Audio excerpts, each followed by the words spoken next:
So we've taken our next step in this infinite journey of enlightenment. A series of events have taken place that has brought us to where we are right now.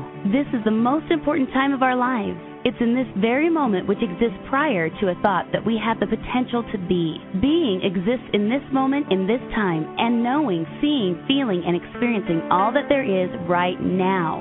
Stay tuned as Ron Ash teaches how to locate our special gift, connect with spirit, and intentionally create our experiences.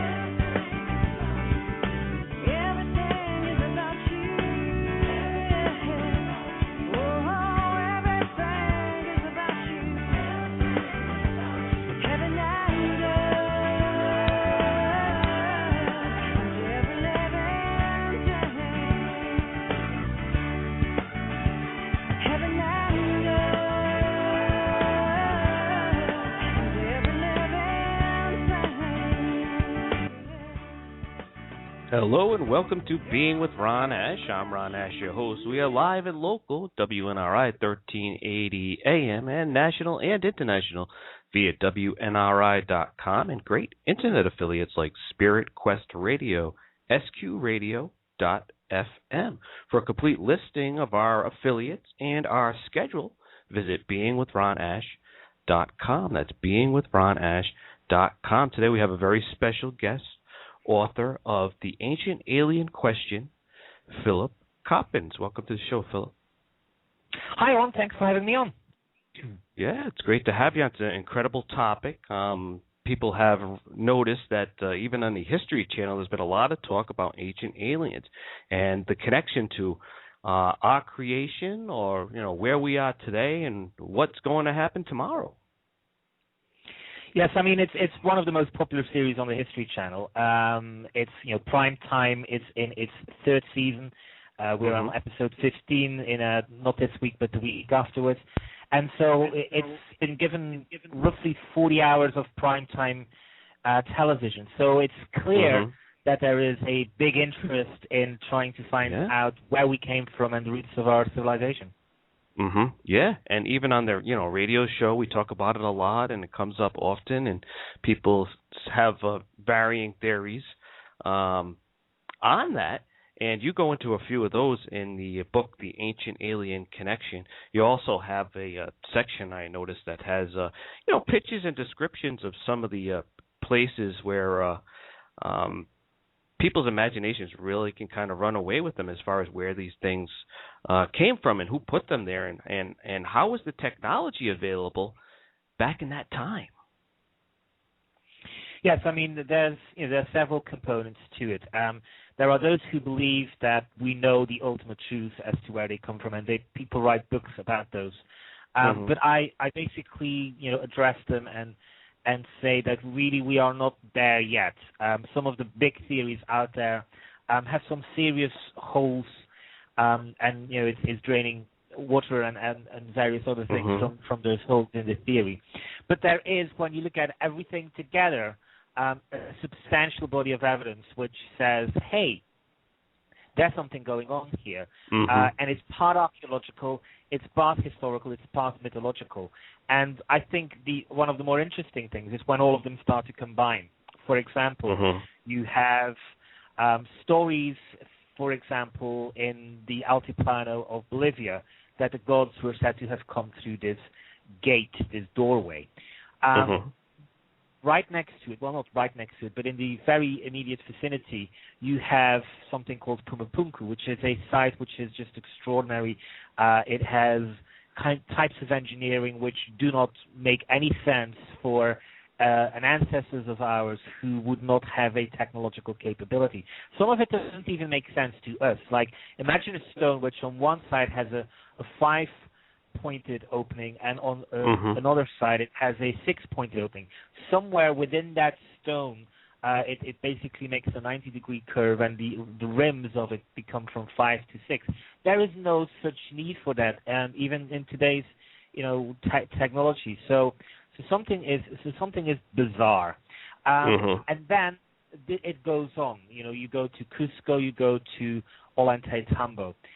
The mythological record says that the creator gods and the civilizing gods Viracocha appeared in Bolivia, walked down that sacred valley, and then basically all the way to the Pacific coast.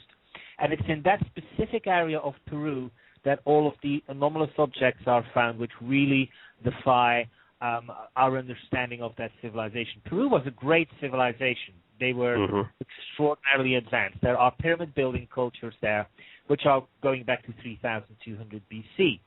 So we're not dealing here with a kind of tribe which had no idea as to what they were doing themselves. But there is, below that level, a strata of archaeology which is older. And it is that strata which is interesting, whereby you see that when you ask certain of the locals on Bolivia who built Pumapunku, they will say, well, we didn't, and our ancestors said that they didn't know either. It was just here all the time.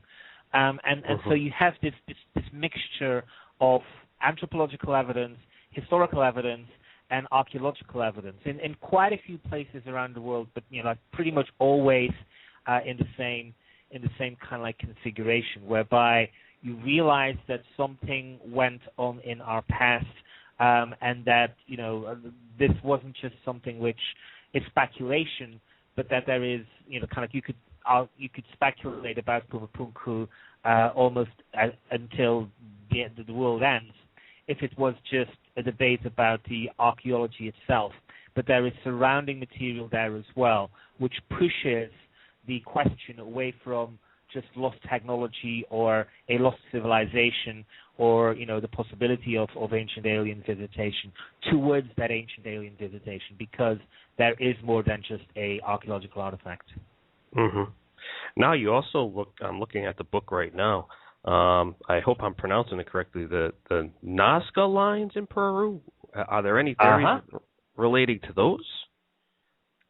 Well, the Nazca lines, the ancient alien question was really asked 45 years ago by Eric von Däniken in Chariots of the Gods. And he always says that people forgot that in Chariots of the Gods there were 237 question marks. He was questioning. He traveled around the world and went to certain places and said, in my opinion, this is something which historians or archaeologists have not accurately explained. Could this be evidence of? And so there was always the questioning aspect. Now, in 1968, when Eric was doing his research and preparing for publication, there was nothing known about the Nazca lines. There was a sole German woman called Maria Reike who had ended up there and who was almost single-handedly protecting the lines from degradation, because what these lines are is basically the topsoil of the desert is scraped off, revealing the white stone surface before. And because Nazca is such a desert area, it rains a few drops each year. It is completely barren for hundreds and hundreds of years. So it meant that what was done several centuries ago still remains visible today. However, there was a main highway, and people were beginning to ride off the highway for various reasons over the geoglyphs. And she obviously was, trying to make a case for the fact that these things should be preserved. Now, at that moment in time, 1968, she was the only person really having done archaeological excavations there. And so when Eric asked the question, it was a very simple question. He said, this thing is meant to be seen from above. This is meant to be seen from the sky. You can see it from the land, but you can't see it in its majesty. Really, you need to be several, hundreds of feet up in the air to really kind of like get that perspective going. So that was his conclusion, and science went in there, and they focused in on something extremely narrow, which was that Eric said, by the way, it looks a bit like an airport. Scientists straight away began to attack and say, well, it's not an airport. Of course it's not an airport. And it's like, well, okay, used the word like. It's a visual observation of something which he saw. Yeah. He clearly knew that it wasn't a physical airport. But scientists went there and pretended that all their investigations were ridiculing and completely destroying the observations which Eric had made. 45 years on, or 44 years on, where we are is the following, that there are currently people who are saying that the Nazca civilization is extraordinarily complex. They were also a pyramid-building civilization. Human remains have been found. But some of them are focusing on some stones near some of the geoglyphs which show signs of intense heat. And it is the archaeologists' conclusion that hot air balloons might have been used to take people up to the sky, and elsewhere in the region there is also some evidence that some kind of kite, some kind of paragliding was going on. So when Eric says in 1968, this is, in my opinion, to be seen from above, where we are right now is that science is basically agreeing, yet they are pretending as if they have completely demolished Eric's conclusion. It's a sad and to some extent ironic state of archaeology that they don't realize that actually what they're doing is proving him right. And so the Nazca Lines is one of those very famous examples. Now, obviously, when it comes to addressing the question of ET, that is an altogether different aspect when it comes to the Nazca Lines. There is, at this moment in time, no evidence at all that ET was there. But this is something which Eric will always highlight. It's kind of when early on you ask questions about something which nobody has asked questions before, first of all, to be proven right is quite interesting by subsequent archaeological excavations. But also, not all of these 237 questions are always going to give a yes answer. When we look at roughly 40,000 years of us being here on planet Earth, within that time span, statistically, the chances of us having been contacted by an alien civilization is between 2 and 4. Basically, people or ET civilizations coming here in a physical form. So if you say that there is 15 bits of best evidence of stories, legends, and artifacts which imply or at this moment in time suggest that ET was here in the past, you normally will expect 10 of them to completely, with later investigations, to be proven not to be related to ET. Now, that doesn't mean they're of no interest. It just means that not everything in our past is linked with ET. That, I think, is a bit of a problem, because so much of the ancient alien theorists, some of them want to see everything in light of ET. I had a question to Twitter this morning, like, is Jesus an alien, and is the ascension into heaven him being taken aboard a spacecraft? It's like, no, not everything is ET. The only thing is that there is evidence for ET, and I think what the book tries to do is basically guide the reader through that. It's saying, like, okay, so these questions were asked in the past. The answer is not ET, but interestingly enough, high civilization. Some of these questions haven't been addressed. I think this is how we should progress with them. And then there is obviously, the main body of evidence for the book, which is basically pointing out the best evidence, things where I feel we should be focusing on more, and also basically what is the best evidence and the state where that is in right now. And saying basically that we can conclude at this moment in time that when taken together, it is clear that we walked the path of civilization with some outside help from a non-human intelligence. Yeah. Why do you believe that these places where you find these incredible anomalies exist where they do? Is there some kind of a connection between each of these places? It's too early to say that it is a straightforward yes. The suggestion is yes, however, because what people have been looking at is that take for example the Greeks. The Greeks are considered to be very rational, but they also had a science at their disposal, which clearly was inherited. The Celts as well. Now, the difference with the Celtic people of Northern Europe is that they didn't really leave any documents. Caesar killed them all, and was an oral tradition, so by killing them, everything completely disappeared. Okay. The Greeks, however, had a more written down tradition, so even if the Greeks at some point in time died, there were writings which survived the test of time. And so when we're looking into people like Plato and Pythagoras, you come away with the knowledge that they really were aware of the fact that the Earth was round, that basically have misinterpreted this thing. Basically what happened was there was no uniform approach.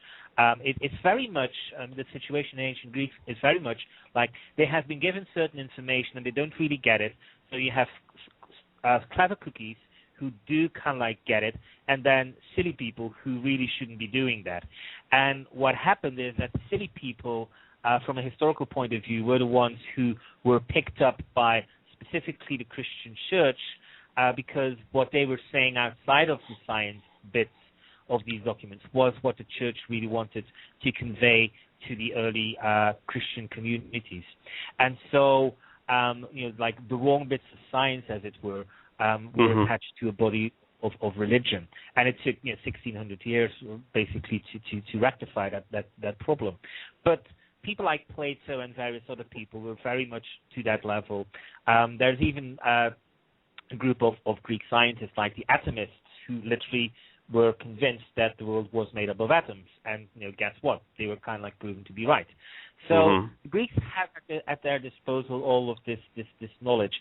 And so some of this knowledge does have to do with the shape of the Earth, with the way the Earth works. And they basically identified that even though the Earth was a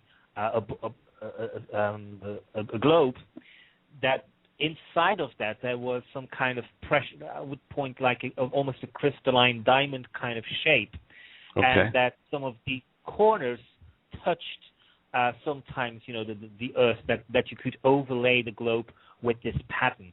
And so the end result is that you do see that there are certain places on planet Earth which are connected to other places on planet Earth through this kind of line. Now, unfortunately, geologists or anybody else in modern science has not looked at this at all.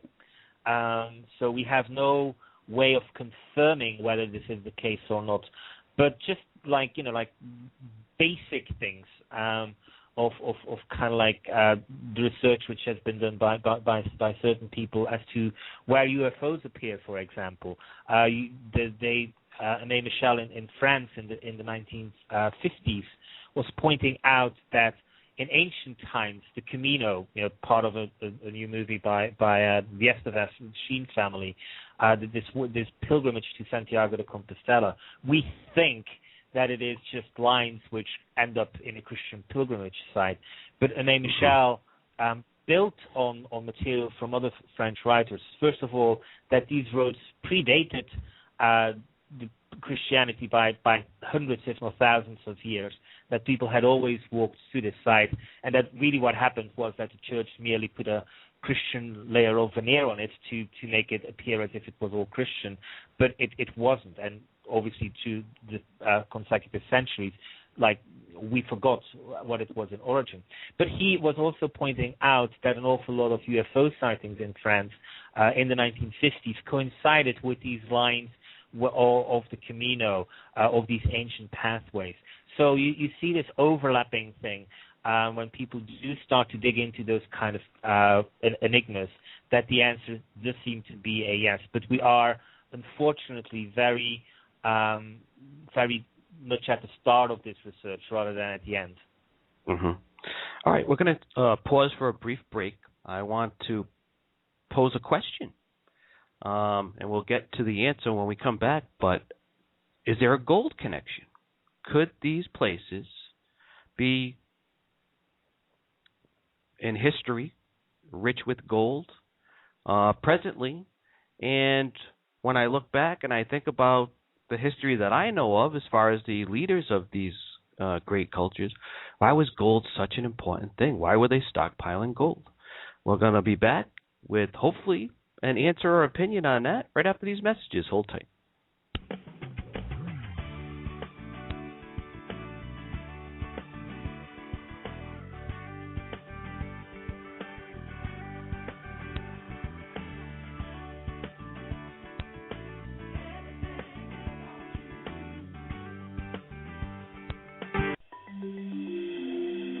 Experience the power of being. Join author and dream interpreter Ron Ash on an infinite journey of enlightenment, weekdays from 10 a.m. to noon. Being explores the various modalities associated with self-help and spirituality. Master divine guidance, connect to source energy, and expand your consciousness.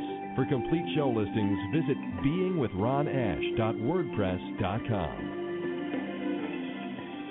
Are you interested in promoting yourself, your business, or your platform? If so, you should contact RMA Associates for the most cost-effective ways to promote what you do. RMA has over 25 years of experience helping their clients grow while meeting the challenges of an ever-changing market. Email RMA today at rma.associates@yahoo.com for more information. Again, that's rma.associates@yahoo.com. Rhode Island Natural Awakenings magazine is the perfect resource for those seeking a healthy, natural lifestyle. In every free monthly publication, you'll find practical, cutting-edge information on natural health, nutrition, personal growth, green living, creative expression, and more. Find Natural Awakenings wherever free magazines are found. Read it online at rinaturalawakenings.com or call 401-709-2473. Feel good, live simply, laugh more. Rhode Island Natural Awakenings magazine.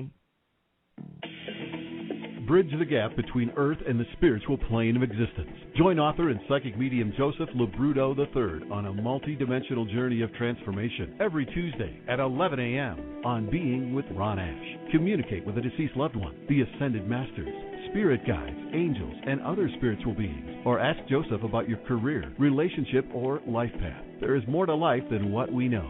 Find the answers at www.psychicmediumjoseph.com. Informative, intangible, honest, conductive to elements that align the body, soul, and mind to listen to conscience. Are you aware? InnerCirclePublishing.com. Learn how to connect with spirit and create the life of your dreams. Purchase the complete Ron Ash collection and save 45% now. Get the Apostles' Recipe for Happiness, Breaking Through, Being, and the Secret of Divine Intervention today for only $30. That's $25 off the retail price. Make your life-expanding purchase today at beingwithronash.wordpress.com. Again, that's beingwithronash.wordpress.com.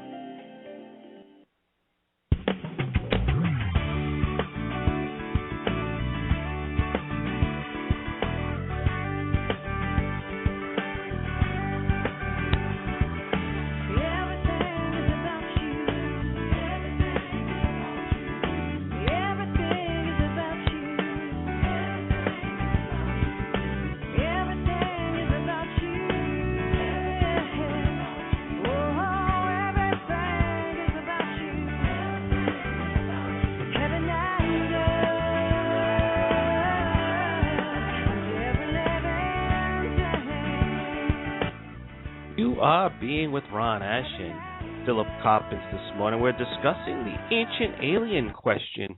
And just before break, I inquired if there was a gold connection. Any opinion on that? There's definitely an awful lot of gold going around. It's obviously something which we tend to no longer see because it was taken away, specifically from places like Cusco. But Cusco was the center of the Inca Empire, and it is in essence said that everything in the central square of Cusco was in gold. Everything, animals had been carved in gold. Everything was gold. The walls were made of gold, and very little, if anything, remained of that. There is actually quite a bit of evidence that says that an awful lot of it was taken to underground corridors, and that to some extent, some of it is still lying there, and kind of like, could be at some point discovered if anybody was taking an interest in it. But obviously the conquistadores came, and they were absolutely not interested in the spiritual or whatever value of it. They dragged it out, they melted it down, they put it on ships, and as irony would have it, the ships all sank. Well, first of all, the ships were taken by pirates, English pirates, before they reached Spain, and then those ships actually sank as well. So an awful lot of it was kind of like, lost forever. But there is definitely a gold connection. As to why it was like that, it's always like they didn't seem to have done anything with it except like decorate stuff. I think to some extent it had to do with the fact that gold is obviously shiny, and also that gold had this connotation of because it's shiny, it's very close to the light of the sun. So everything which we know about going through, like the gateway of the mind, if you have any of that experience, people talk about the light. And I think to some extent what we're trying to recreate in this heart of really the Inca Empire was this shiny environment where when the sun shone, it would look as if everything was really, it was brilliant as that light could be. Or it could be that these ancient civilizations had contact with these aliens, and they coated things with gold to let them know that there was gold there because the aliens wanted the gold. And at one point in time, there were probably vast quantities of gold there. And the aliens were very interested in this gold for, who knows, could be a number of reasons. Could be its conductivity, for some other reason on their home planet. There's a number of theories I'm sure that we can come up with for this reason, but it seems kind of odd that these kingdoms were just stockpiling this gold. It was just vast array of carvings and forgings and coated sculptures with this gold. What is the allure of this gold? I mean, you make an interesting point about the correlation between, the afterlife and the light and this type of thing. But it's very mysterious to me, especially when I look at it in the current times and how gold has become increasingly more valuable, and the economic conditions are causing people to cash in their gold more and more. And what is happening with this gold? It just seems to be a constant question in my mind. What is the allure of this gold? I've never been attracted to it. It makes me wonder, and over centuries upon centuries, what was the original allure of this gold? Could have been just to invite these aliens, interesting things to look at. And like you said, there's just so many theories, possibilities out there. Yeah, and I mean, the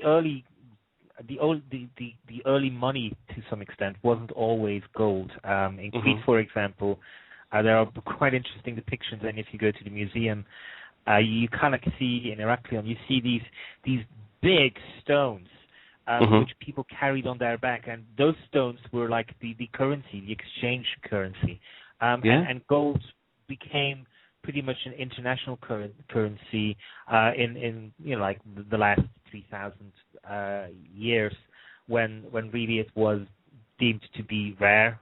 And it was, something which gave privileges to certain people who had it. To a large extent, it's an awful lot about human trickery. It's like, okay, to some extent, gold doesn't really have any value in the sense that it shines. An awful lot of people think it's beautiful, but it's a soft material. You can't pretty much do too much with it. It's not something so special, but it was a distinguishing thing whereby certain people said, like, okay, well, now on we need to kind of like have an exchange thing, and the exchange will be done on your precious metals, and gold was one of them, but obviously there were more than that. And gold has continued to have this fascination until basically the beginning of the 20th century, when international banks just let go of the gold standard, and to some extent created the crisis we're in at this moment in time, and they're kind of like trying to get back to the gold standard. Not necessarily because of anything more, I think, than you have some basis in some reality. Because right now the financial crisis or the financial situation is very much all one where there just seem to be numbers in computers which are being shifted from one instance from a bank to another instance of a bank with nothing substantiating that. It's just it's completely surreal. To some extent that might be what it always was, of course. But for a very long period of time there was something underneath it which made people more comfortable than it was just this irreal thing. But it's interesting that gold does have that universal appeal. It's on an awful lot of civilizations had this fascination with gold. Yeah, when I look at it, you look at Egypt. Even what I know of the Mayan culture, and pretty much everywhere else, this gold thing was really a big thing to stockpile in the chambers of these emperors, pharaohs, kings, and whatnot for many years, and it was often stripped from the people via taxes and other things, and I see it as an interesting correlation today. I have to ask, and I find it very interesting, you also have a picture of a crystal skull, and only a few weeks back I happened to come across a crystal skull tour, and I hadn't had a chance to really look into it any further. What is the significance of that? And can you tell us a little bit about the Mitchell Hedges crystal skull? Well, I go into a few crystal skulls. It's Max, the crystal skull, who's on the cover, and I use the Mitchell Hedges at the beginning because those two, together with a few others, are what people have put forward as potential crystal skulls of ancient origin. There are at this moment in time hundreds of crystal skulls, and most of them are either made in China or they are carved in Brazil. However, there are distinguishing marks between an ancient crystal skull and a modern one. One of them is that our ancestors sometimes excel themselves to a point where we just sit back in awe. When the Mitchell Hedges skull was taken to the Smithsonian, despite what the Smithsonian wants you to believe and this smug attitude they have, that they have identified all of these skulls as having been made in a German small town at the end of the 19th century. It's a theory, by the way, for which the creator of this theory, Jane Walsh, has no evidence whatsoever, but because she works for the Smithsonian, she gets her material published. And basically in an effort to try and combat this, Bill Homan, who at this moment in time has the Mitchell Hedges skull in his possession, decided to go to the Smithsonian and basically say, well, if you think everything is so explicable, here's my skull. And they taped the 2-3 hours which they were there.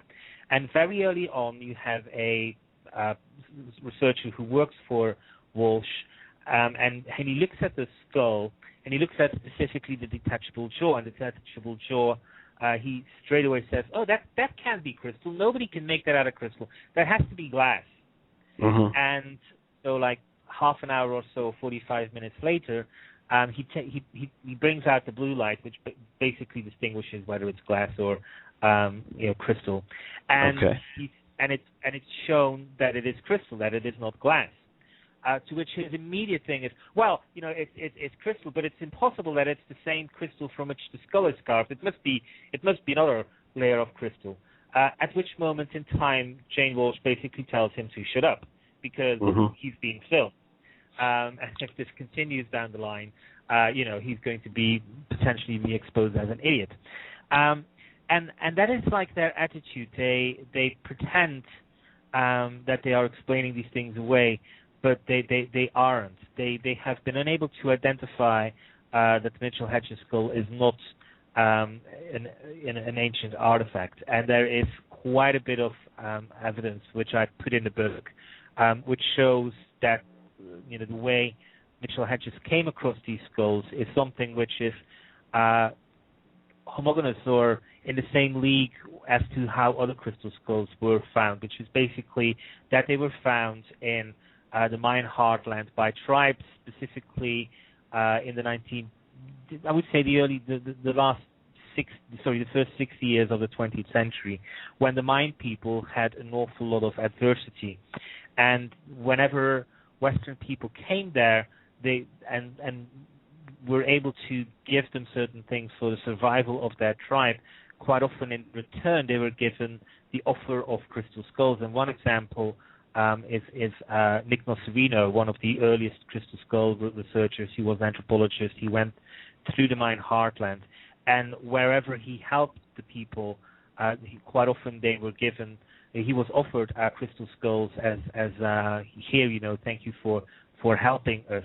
And he always refused because he felt that the crystal skulls were more important to be kept by the people who had been using them for centuries in their rituals. But it is clear that the likes of Mitchell Hedges, clearly when he was offered one in the probably the 1910s, that he did take one out. In the case of Nick Nocerino, in the case of Max and the origins of Max, there is some evidence to suggest that actually people gave this to the initial keeper in an effort to make the world aware of their existence, that there were these artifacts which defy current techniques of making them. If a normal human being without any technology would have made the Mitchell Hedges crystal skull, it would have taken roughly 3 people 20 years, so a total of 60 years, day in, day out of carving this. In the case of Max, what we have there is a piece of crystal which has 6 different layers coming together. And so if you were to apply too much pressure on some of these layers, the end result would be that it shatters. So you have expert marksmanship in some of these candidates. And it's also a very distinguishing mark between what I think are the ancient crystal skulls and definitely the modern crystal skulls. The modern ones are nice, but they don't have that specialness, that uniqueness, that quality. It's almost like, I've seen people fall in love with holding modern crystal skulls, and they are beautiful, but they're no substitute for the really ancient ones, who are far more beautiful. And it's like, as soon as you've had one of those in your hands and stared in them, you fall in love with the ingenuity which has gone into carving these things, and also the entire tradition which is associated with them, which is that these were used as artifacts of communication with the gods by all of these cultures. So what we have there is... Go ahead. It's very interesting that you say that, because when you first began to speak about these crystal skulls and how difficult they are to produce, immediately in my mind came the word receiver. As if these could be some type of communication device where, as you said, in a different light, these ancient civilizations are really communicating with these alien life forces via these crystal skulls created by the aliens. Absolutely. I mean, an interesting thing was that in March of this year, I had my first meeting with Max. I had known about him. I had known about its keeper, Joanne Parks, but I'd never physically met the crystal skull. And so I went to New Mexico for 3 days, pretty much a day and a half spent with Max. And various other people came there. And now what was happening was that the way this was set up was that people came in, sat around waiting until it was their turn to have a private session with Max, and then after whatever amount of time, 15 minutes or so, they would come out and hang around with the people who were there, and then the people would go home. And so there was no, apart from me and a very few other people who were there throughout that period of time, there was no kind of like all of these people coming in there and knowing what other people had said.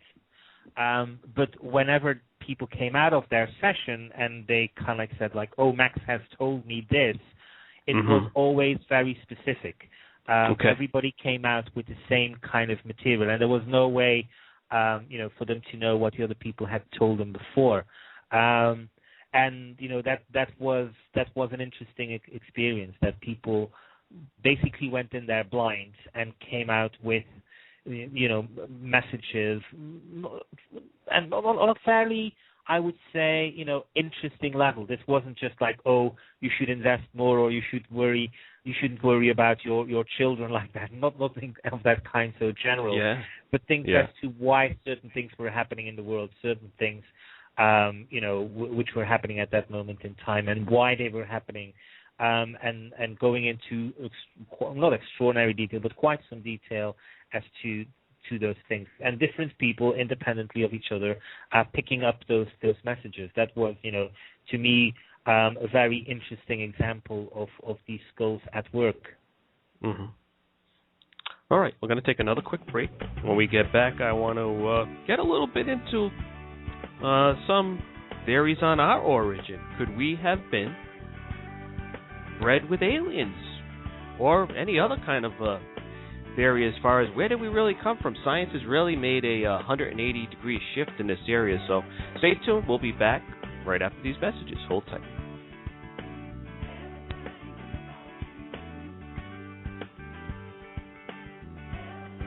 Are you interested in promoting yourself, your business, or your platform? If so, you should contact RMA Associates for the most cost-effective ways to promote what you do. RMA has over 25 years of experience helping their clients grow while meeting the challenges of an ever-changing market. Email RMA today at rma.associates@yahoo.com for more information. Again, that's rma.associates@yahoo.com.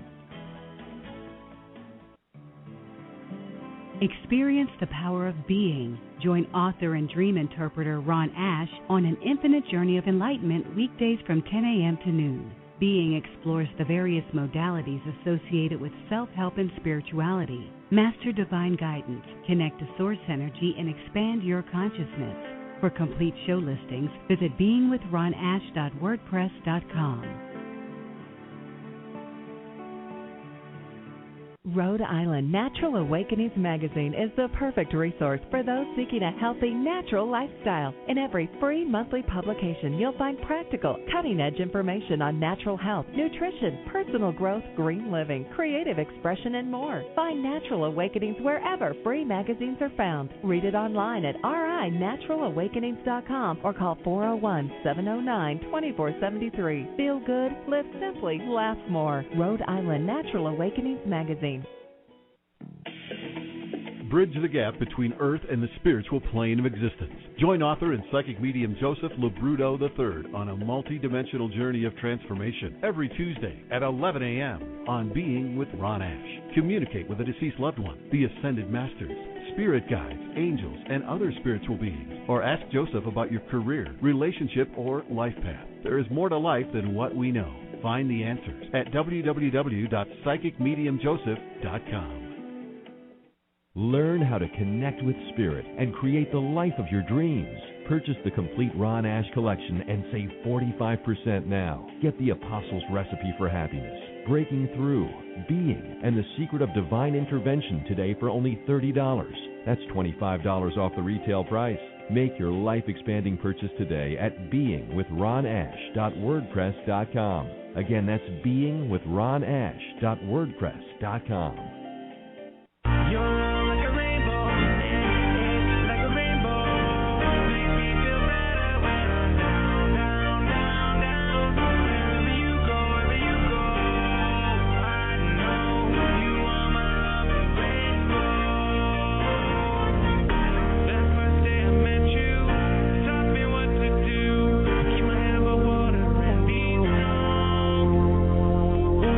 Underneath the way, show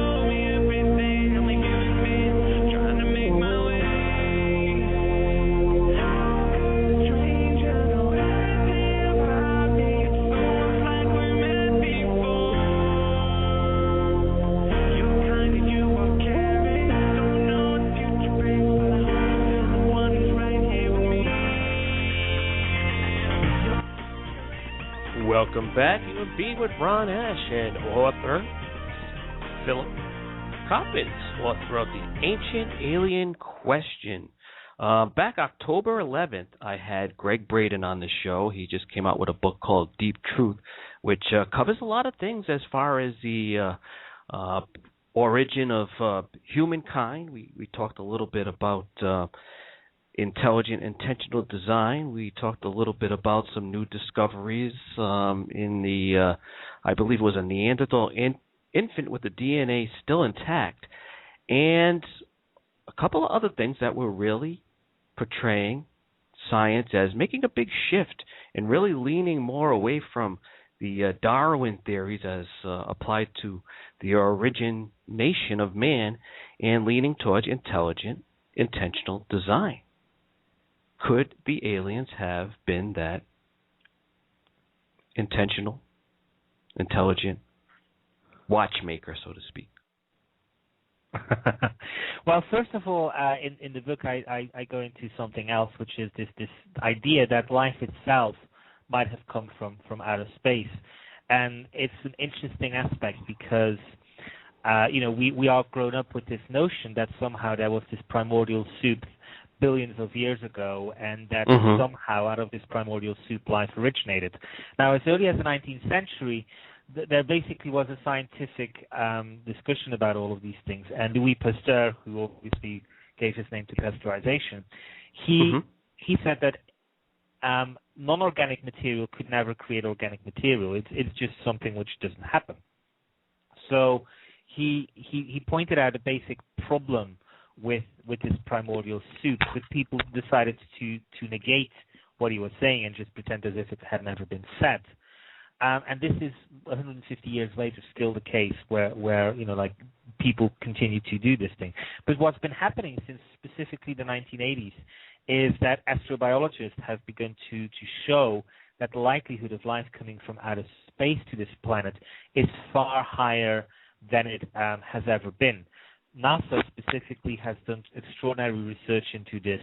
They created interstellar space in laboratories about a decade ago, and what they found was that in interstellar space, the building blocks of life, DNA, spontaneously arose, which basically means that across the universe, you will find DNA which is in interstellar space, and really all it needs is a buzz drive from a meteorite or a comet and crash in some planets for DNA-based life to come in to begin to develop. So that is something I think extraordinary, and NASA is doing extraordinary research into that. Now, because all of a sudden the likelihood is that DNA is uniform across the universe, all of a sudden these stories about how non-human intelligences came here and interbred with humans makes a bit more sense, because what's happening here is that we know that at least there's a possibility that this is possible. Obviously, we are doing genetic engineering as we speak. And an awful lot of the genetic engineering which we're doing is very basic. Like, our ancestors were able to create cats and dogs. This was pretty much true genetic engineering without the need of a laboratory or any kind of high-tech material. Genetics is, to some extent, yes, you can do it in a laboratory, and obviously you can do far more in a laboratory, things like cloning. But genetic experimentation and knowing about certain things about genetics didn't require a laboratory as such to do that in. And so when we're confronted with a story in the Bible, and it's not unique to the Bible, but because it's most commonly known to be in the Bible. It's in Genesis 6, where you've had the basically men who come from the sky descend and take human women as their concubine or partner and make them pregnant. And what happens next is a very graphic display, which serves no lesson from a morality or religious point of view, whatever. But when these pregnancies are beginning to come to term, what happens is that the women quite often can't give birth because the heads of the children are so big that they do not fit through the pelvis. And so what happens is that some of them die, unfortunately, quite horrible deaths, but also that when they begin to realize what is happening, that certain people begin to apply emergency cesarean sections to deliver the children as such. And again, it's a very interesting aspect, like a very kind of, why would they have inserted this thing if there wasn't something there? It doesn't.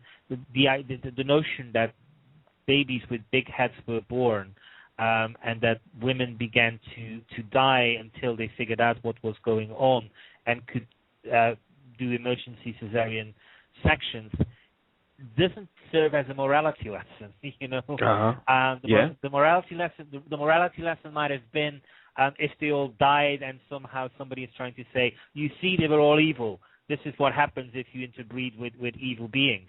But there is no such thing. There is no morality associated with it. It's just like, these are the things which happened. This is what was done. This was the outcome. Very pragmatic, very matter of fact. And it's not something which is just limited to the Bible. It's something which you see in other cultures as well. And then when you start looking into the archaeological record, even in places like Lovelock, Nevada, there were caves found in which there were giant skulls, giant skeletons, and people of giant skulls. And, like pretty much the giant size which you would expect these giants from the Bible to have, roughly 8-9 feet.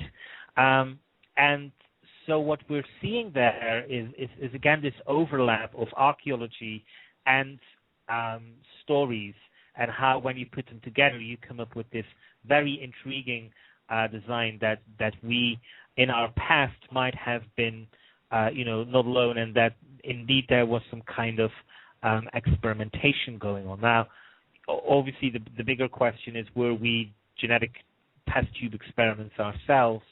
And I think at this moment in time, there is no evidence to suggest that. However, a very interesting possibility that it might be has recently been put forward by an Arizona State University professor called Paul Davis.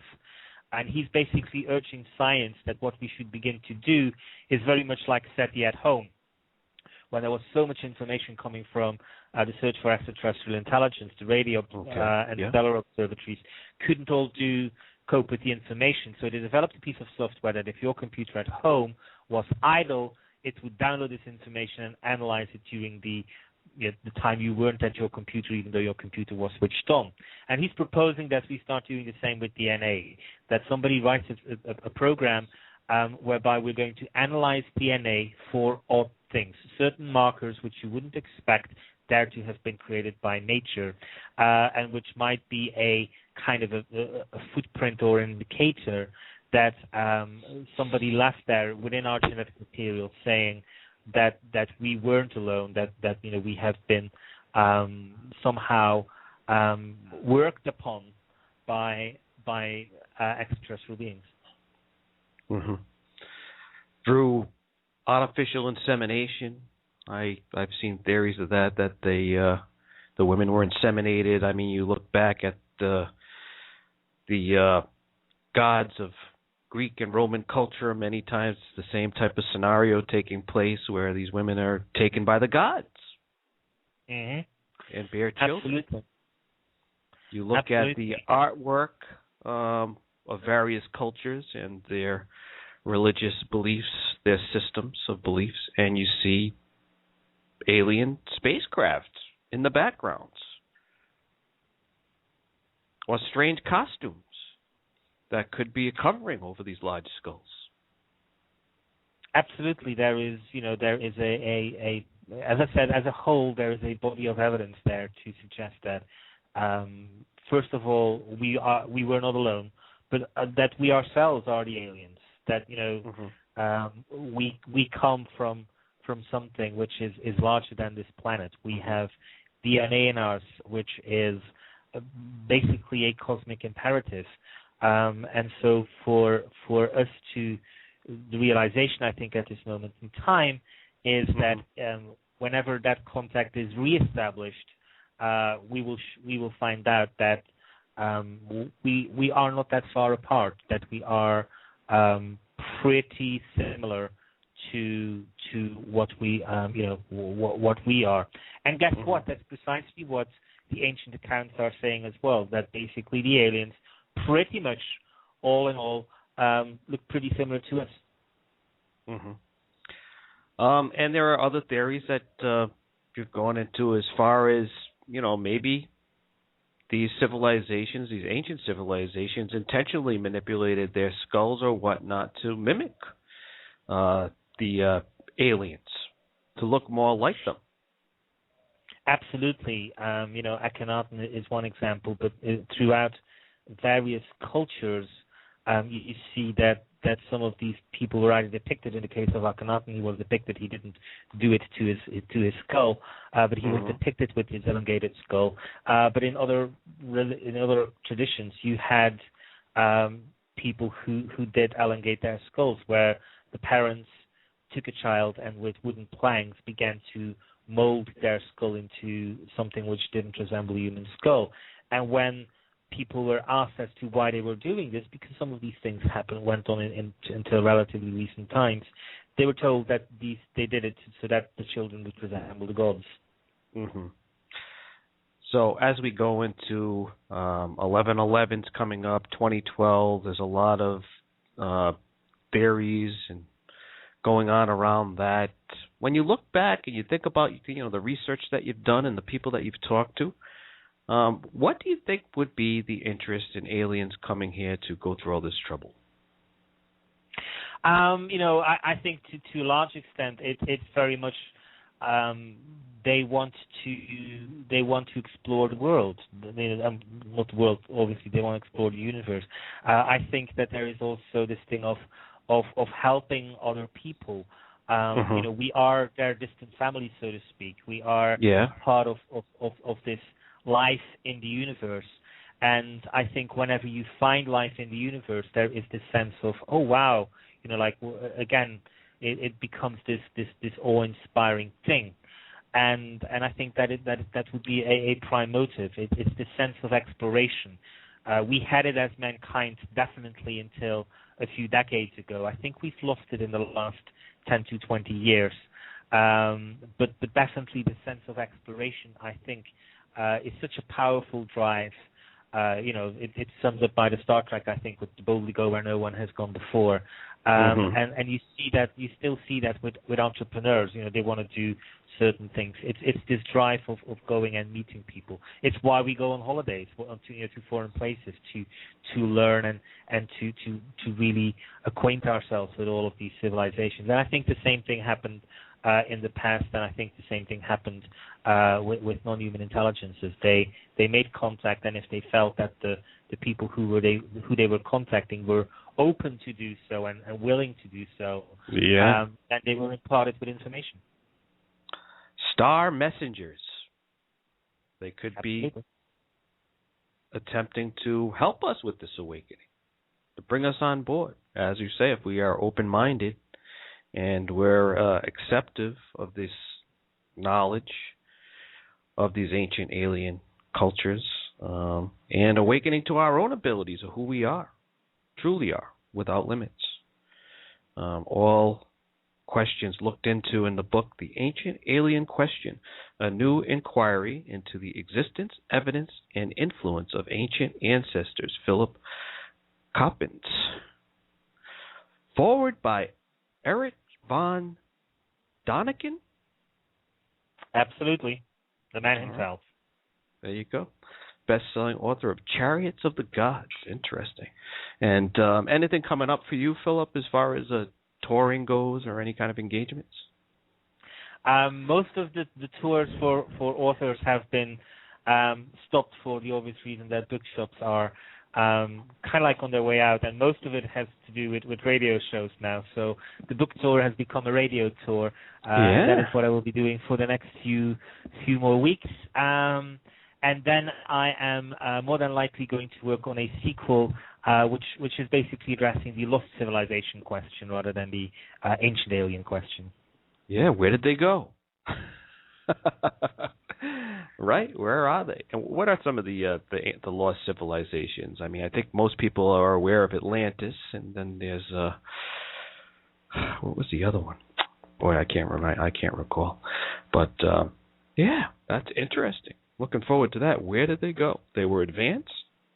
They left virtually no record of their existence. And now we're left with the question, where are they? Where did they go? And how did we become aware of them? So, Philip Coppens, thank you for joining us today. We'll have Joseph Labruto III coming up next. Stay tuned for that. We'll be back in a few.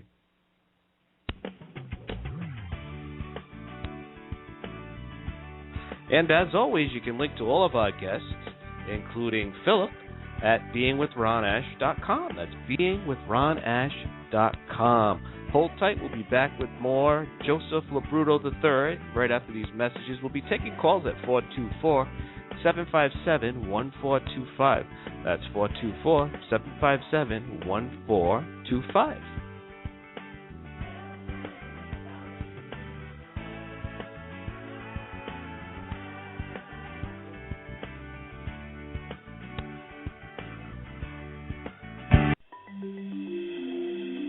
Experience the power of being. Join author and dream interpreter Ron Ash on an infinite journey of enlightenment, weekdays from 10 a.m. to noon. Being explores the various modalities associated with self-help and spirituality. Master divine guidance, connect to source energy, and expand your consciousness. For complete show listings, visit beingwithronash.wordpress.com. Are you interested in promoting yourself, your business, or your platform? If so, you should contact RMA Associates for the most cost-effective ways to promote what you do. RMA has over 25 years of experience helping their clients grow while meeting the challenges of an ever-changing market. Email RMA today at rma.associates@yahoo.com for more information. Again, that's rma.associates@yahoo.com.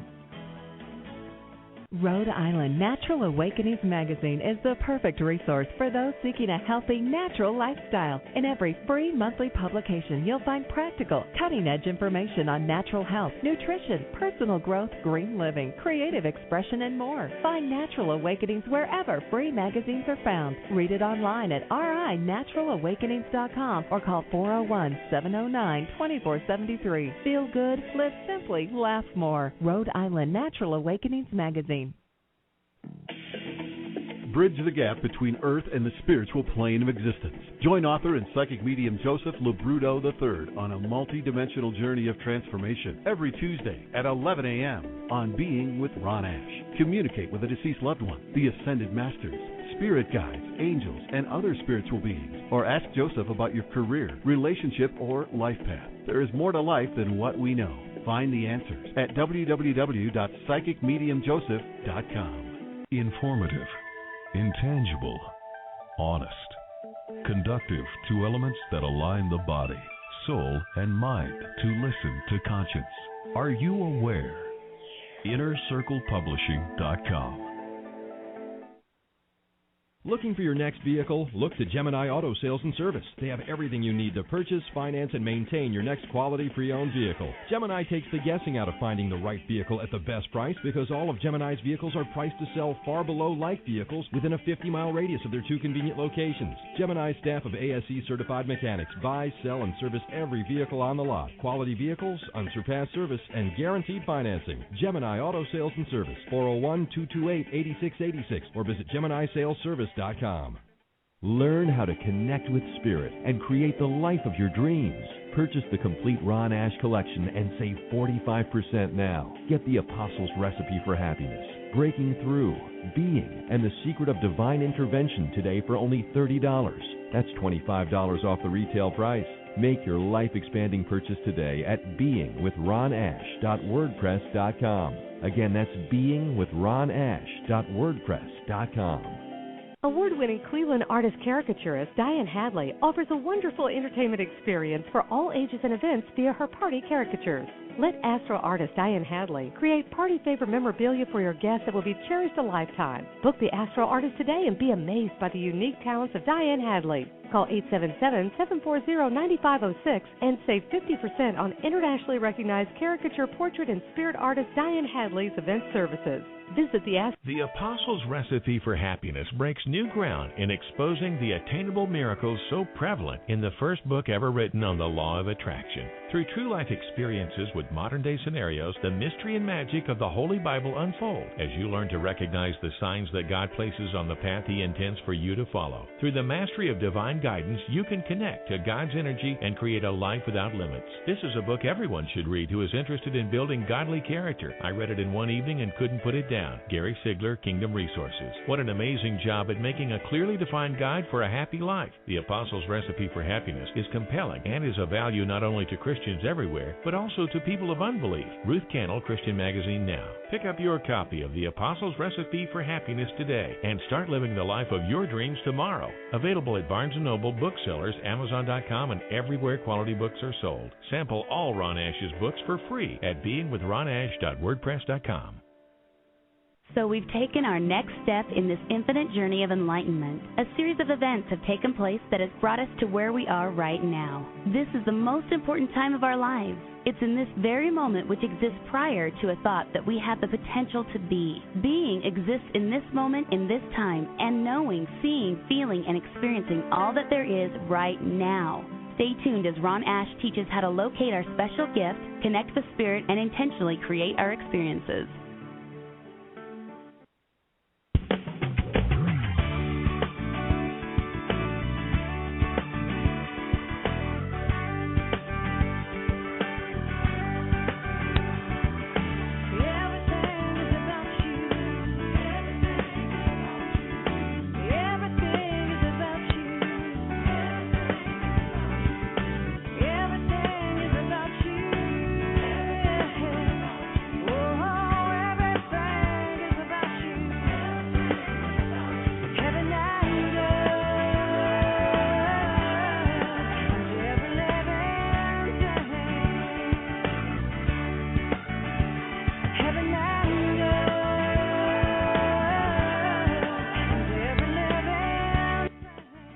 Welcome to Being with Ron Ash. I'm Ron Ash, your host. We are local in WNRI 1380 AM and national and international via WNRI.com and great internet affiliates like Spirit Quest Radio, SQRadio.fm. Today's guest is Joseph Labruto III, Psychic Medium Joseph.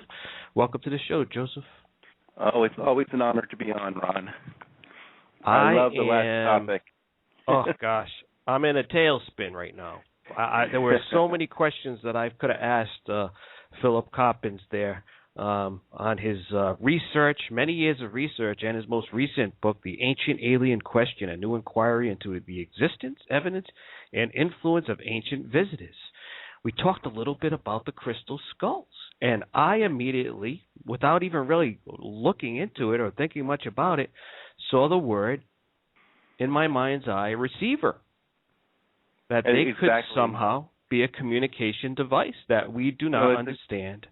It's exactly what it is. If you remember the last Indiana Jones movie with the crystal skulls and how they put them all together as an alien race and so forth, I believe it was a receiver at one time, and that's why they're just kind of on here. And you know, speaking about crystal skulls and crystals, 11/11/11 is when the crystals are supposed to be activated here on this earth. So I wonder if crystal skulls are gonna. Wonder what's gonna happen to these crystal skulls. Hey, it makes a lot of sense. It really does. Even when we go into popular culture and we look at the movies of the past and alien life forms which have come here from planets that have supernovae. Or been the Superman, for example. What happened? Where did he go? And how did he get the information? It was from a crystal, correct? Exactly. But, it was all crystals, and that's where the information comes from. Well, you even look at Stargate. They use, or even Star Trek, they use these crystals to power their source. Yes. On there. So, Everything reflects on the crystals, and now these crystals are going to be activated, and we're going to see how important crystals are what really crystals can do, and holding the energy and everything. So, and I believe in our abilities, our psychic abilities. We have what's called a pineal gland between our eyes, or just above the nose, and our pineal gland is going to crystallize. There is some crystallization to it right now, but it's really these crystallization with this 1111. It's just going to power it in our third eye, and we're going to be like beacons of light on that. So, and it's amazing. We never think of us having crystals in our body, but we do in our pineal gland. There is crystallized form there. So, and it's all happening.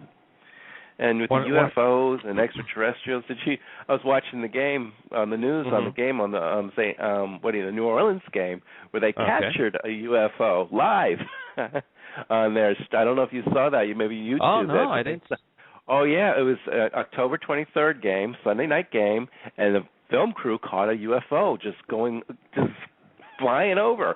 It was the cathedral there in the square, and it was going so fast. It was like a it zigzagged real fast, so they slowed the frames down, and they did still frames on it, and you could see the shape like a cigar shape with little square lights on it and everything. And this is the ABC crew that caught it. Wow. So, yeah. Yeah, so it was not an intentional thing. It was just kind of a whim. Yeah, and it wasn't a hoax or anything, because it was a national TV crew, and they were filming a football game. And you know how in the football game they just kind of film the city, what's around whatever city they're in. They were filming New Orleans in the city there, and as they were doing the skyline of New Orleans, there was zip a UFO. Yeah. Well, we've been talking about the intensity of my sightings of fallen stars, which are really, supposed to be, meteors that actually enter the Earth's atmosphere. And I said that I went through probably the first 40 years of my lifetime seeing maybe one. And now I've probably seen 6 or 7 of them over the last year. There's got to be something going on. Today we also have an asteroid making a pass. Have you heard about that? Yeah. No, normally the government going into the moon's orbit. Yeah, they normally keep this stuff quiet, because I know in 2009 we had an astro pass between the moon's orbit and the Earth, and we didn't hear about it till actually after it happened, and then the news broadcast it. And what is supposed to be happening today, I believe. Wow. Yeah. So that could probably be visible. I don't know if it's going to be visible. Maybe like a shooting, like you can see the comet or not, with the naked eye or not. But I know with the telescope. Yeah, I think, if I remember correctly, the distance was calculated at maybe 210,000 miles from Earth. I would say it should be visible. They said it's the size of an aircraft carrier. Wow. So you can probably just see it. It'll probably look like a satellite going across. Could it be? Could it be a spaceship carrier? It makes me wonder. It's funny. I make the analogy the other day about Will Smith in the movie Independence Day, where there was actually an object, and then as it approached Earth, it started to slow down. Yeah, and it turned out that these were these alien creatures aboard this ship, and then the other ships began to move down into the Earth and with an attempt to invade us. Thankfully, we had Jeff Goldblum and Will Smith there to save the day. That's one of my favorite movies. I know. I love that movie. That really launched his career too. But the thing is, movies like that, they put the fear of aliens, and they're here to help with the ascension, and they're you asked a question earlier. Where are they? Middle Earth. I want to tell you, Ron. Oh yeah, the Arcturian, these the lost Arcturian civilizations. Race. Yeah. Now the Arcturian race, which I write about in my book, Indigo is Arcturian. They're situated. They can go through matter, so it doesn't matter. And they're fifth dimensional beings, and that's where they're situated. They're in our ocean floors as well.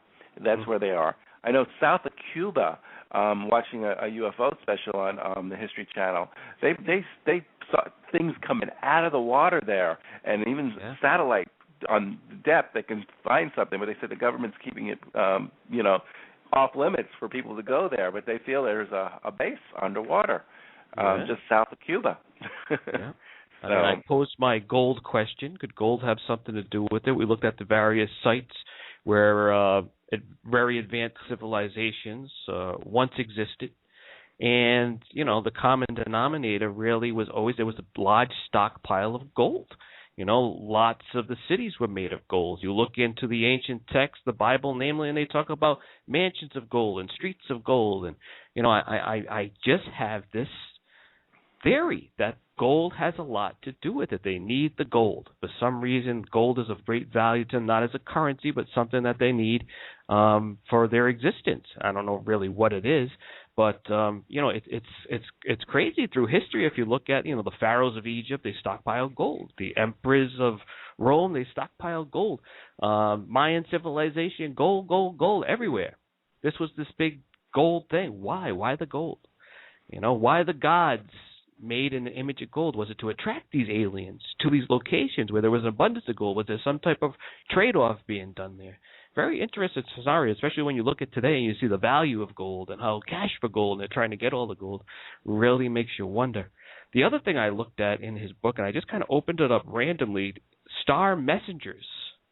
The ancient ones in Navajo are considered to be one of the more enigmatic of this planet's ancient civilization. Star messengers, messages coming to us and telling us how to awaken to the truth.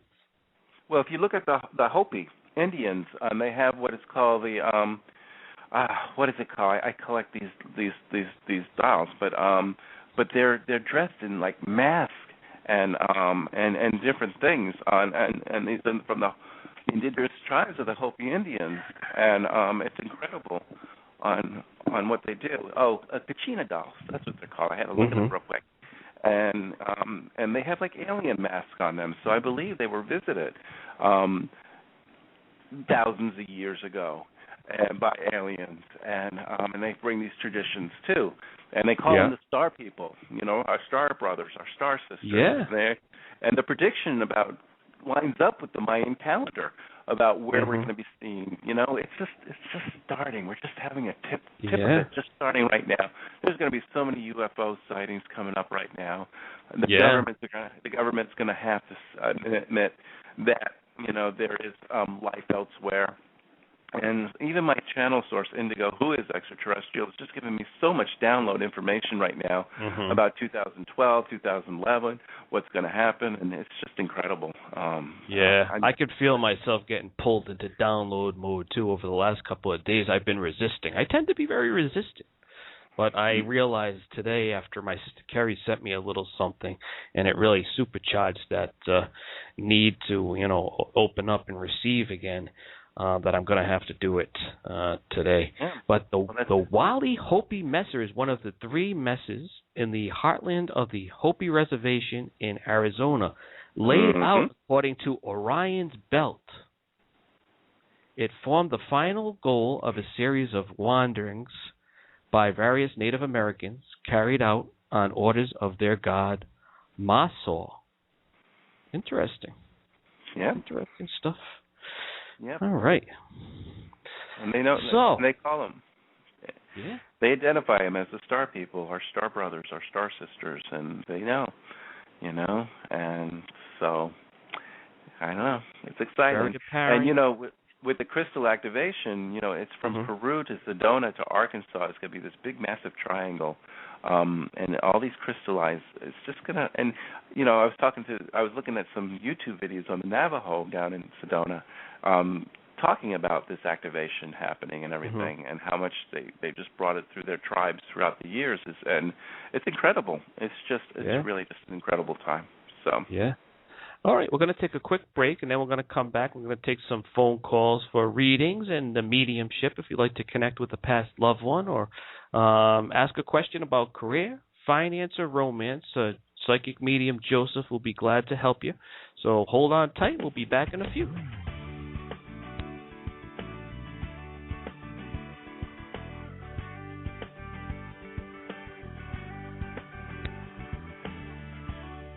The Apostles' Recipe for Happiness breaks new ground in exposing the attainable miracles so prevalent in the first book ever written on the law of attraction. Through true life experiences with modern-day scenarios, the mystery and magic of the Holy Bible unfold as you learn to recognize the signs that God places on the path He intends for you to follow. Through the mastery of divine guidance, you can connect to God's energy and create a life without limits. This is a book everyone should read who is interested in building godly character. I read it in one evening and couldn't put it down. Gary Sigler, Kingdom Resources. What an amazing job at making a clearly defined guide for a happy life. The Apostles' Recipe for Happiness is compelling and is of value not only to Christians everywhere, but also to people of unbelief. Ruth Cannell, Christian Magazine Now. Pick up your copy of The Apostles' Recipe for Happiness today and start living the life of your dreams tomorrow. Available at Barnes & Noble, booksellers, Amazon.com, and everywhere quality books are sold. Sample all Ron Ash's books for free at beingwithronash.wordpress.com.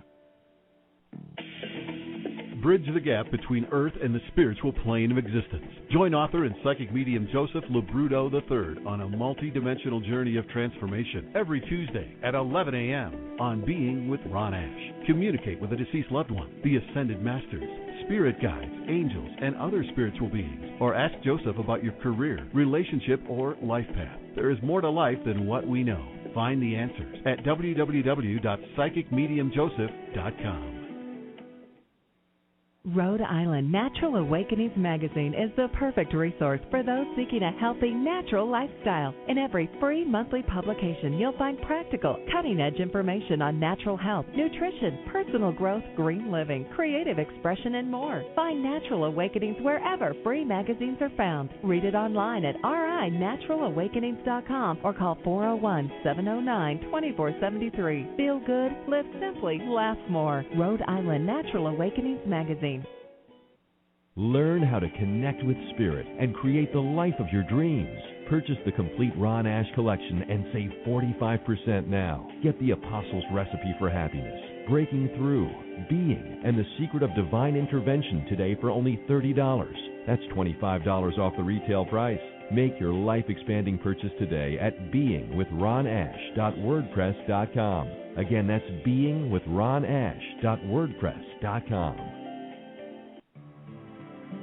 Experience the power of being. Join author and dream interpreter Ron Ash on an infinite journey of enlightenment weekdays from 10 a.m. to noon.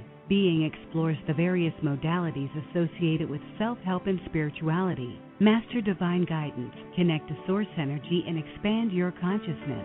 For complete show listings, visit beingwithronash.wordpress.com.